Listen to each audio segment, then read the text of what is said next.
Pero mga kasambahay, time check muna tayo. Ngayon ay 7:38 na ng umaga and it's time for something good. Ikukwento namin sa inyo itong istorya ng isang lalaking mula sa Caloocan City na inalalaya ng isang bulag na pasahero ng isang pampasaherong jeep.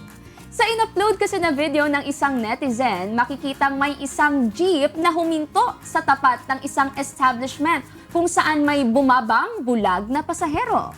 Napansin naman siya ng isang lalaki na bumaba kaya mabilis niya itong nilapitan at inakay hanggang sa ligtas na siyang makarating sa sidewalk. Humanga naman ang maraming netizen sa mabuting gawa ng lalaki. At maging ang Good Morning Kuya ay saludo sa lalaking nagpakita ng tunay na pagmamalasakit sa pasaherong persons with disability na talagang masasabi nating something good. Yes. Ganun dapat. Tama. Diba? Hindi na kailangan sabihan, hindi na kailangan na mag-isip sa mga ganung pagkakataon. Kapag nakita mong ikaw yung may kakayahan, ikaw yung malapit na pwedeng makatulong, tulungan na natin. That's right! True. Ito, shoutout muna sa